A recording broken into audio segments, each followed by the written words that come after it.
પરોઢ થતાં તારકેશ્વરને રસ્તે ચાલતા ચાલતા બાગદી માએ માતાજી માટે ખેતરમાંથી લીલા વટાણા વીણીને માતાજીના હાથમાં આપવા માંડ્યા. નાનકડી છોકરીની માફક માતાજીએ પણ એ લીધાને ખાતા ખાતા ચાલવા લાગ્યા. સૂર્યોદય પછી 1.5 કલાકે એ લોકો તારકેશ્વર પહોંચ્યા. ત્યાં બાગદી સ્ત્રીએ તેના વરને કહ્યું, મારી દીકરીએ તો રાતના કંઈ ખાધું જ નથી. ભગવાન તારકેશ્વરની પૂજા જલ્દી કરી લો, પછી બજારમાંથી સારી વસ્તુઓ લઈ આવો. એને આજે સારી રીતે ખવડાવીશ.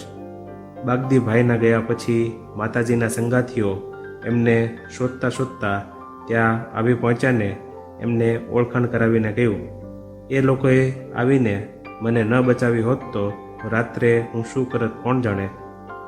કામારપુકુરના બીજા જૂનવાણીને નાત જાતના ભેદભાવોમાં ડૂબેલા યાત્રાળુઓએ આ બનાવ વિશે શું ધાર્યું તે ચોક્કસ કહી શકાય નહીં.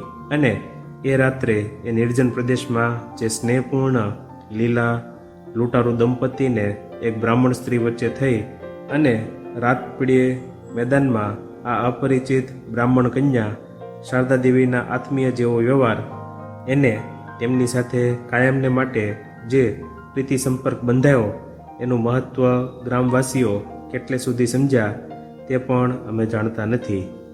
લૂંટારાની ક્રૂરતા ઉપર માતૃત્વનો જે વિજય થયો અથવા અંધકાર સાથેના સંઘર્ષમાં અજવાળાનો કેવી રીતે વિજય થયો, એને લીધે ભવિષ્યના માનવને માટે નવા આશાભર્યા પંથનું સૂચન થયું. તેની ખબર અભણ ગ્રામવાસીઓને પડી કે નહીં એ વિશે પણ અમે કાંઈ જાણતા નથી.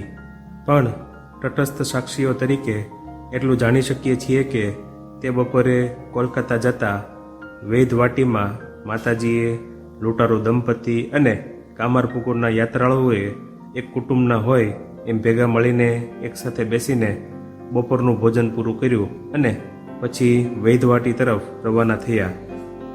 માતાજી અને બાગદી દંપતી એક જ રાતમાં એટલા પરસ્પર નજીક આવી ગયા હતા કે છૂટા પડવાના વિચારથી ત્રણેયની આંખમાં અવિરત આંસુ વહેવા લાગ્યા. યાત્રાળુઓ આગળ વધ્યા ત્યારે બાગદી દંપતી એમની સાથે ઘણે દૂર સુધી ચાલ્યા. પછી બાગદી સ્ત્રીએ ખેતરોમાંથી લીલા વટાણા ચૂંટી માતાજીના પાલવમાં બાંધી આપ્યાને ગળગળા થઈ કહ્યું, દીકરી શારદા, તું રાતે મમરા ખાય ત્યારે સાથે આ વટાણા ખાજે.